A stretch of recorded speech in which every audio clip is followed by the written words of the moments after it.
Fala pessoal, nesta semana o STF decidiu que os estados podem decretar o fechamento de templos religiosos, proibindo a realização de cultos e de cerimônias religiosas. A decisão despertou os que consideram a decisão do STF arbitrária, exagerada e desnecessária. Por outro lado, alguns consideram a decisão acertada, alegando que os cultos e cerimônias são promotores de grande aglomeração e de disseminação do vírus. Essa questão é mais uma daquelas que o brasileiro adora, cheia de polarização. Ou seja, isso é muito complicado. Fechar as igrejas pode reduzir o contágio, mas é justo e pertinente que este segmento da sociedade seja um dos poucos a sofrerem uma restrição dura durante a flexibilização de abertura. Se o Estado pode fechar durante todo o estado de pandemia, quando abrirá novamente? Na zona verde? Quando o governador ou o prefeito entenderem que é razoável? Vejamos. Se a decisão fosse por manter a abertura, poderia ter critérios especiais de proteção. Não seria possível criar um comitê de fiscalização, por exemplo, ou de apoio às comunidades religiosas? Averiguar se todos estão cumprindo a legislação e as medidas de proteção e cuidado? As igrejas abertas são um lugar de grande proporção de contágio? Comparada a qual setor? O exemplo do contágio lá na Coreia do Sul, em uma comunidade, usado inclusive por um ministro do STF, não se aplica. Não havia medidas de proteção no local como temos atualmente. Pensemos um pouco.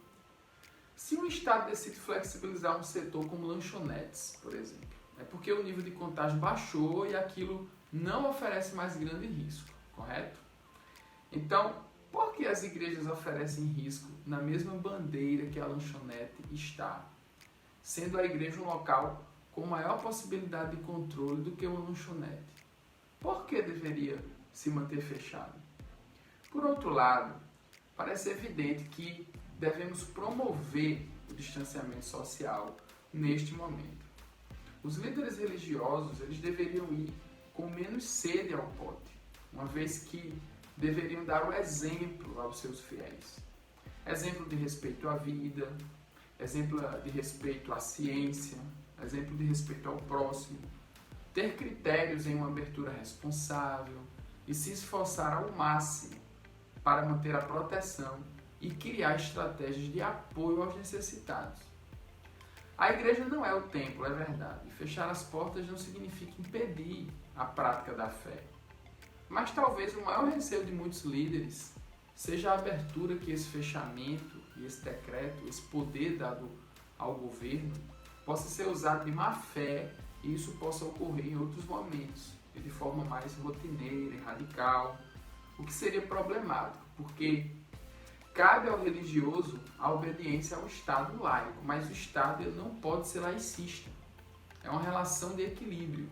Se o Estado afirma que o fechamento promove a vida, cabe aos religiosos aceitarem, desde que esse poder não se torne uma tirania. A obediência ela é devida. Foi assim, inclusive, na era cristã, no início da era cristã. E mesmo neste período, os pais da igreja argumentavam com o Estado romano sobre o motivo de serem tão perseguidos. Desta forma, apesar dessa questão ser muito complexa, decretar esse fechamento específico aos templos religiosos parece ser um pouco exagerado. Algo como um tratamento que não é muito isonômico. Isto é, por que os templos não podem seguir juntos aos demais segmentos da sociedade? Por que não pode existir um plano de novo normal, comum? Se os templos não estão inseridos no essencial, tudo bem, mas não deveriam ser inseridos no único segmento não essencial. Se não é essencial, que se insira nos processos normais de fechamento ou de flexibilização, e não um poder especial aos governos estaduais e municipais. Se você ainda não é inscrito nesse canal, peço que você curta, se inscreva, compartilhe, para que a gente possa continuar produzindo conteúdo para você.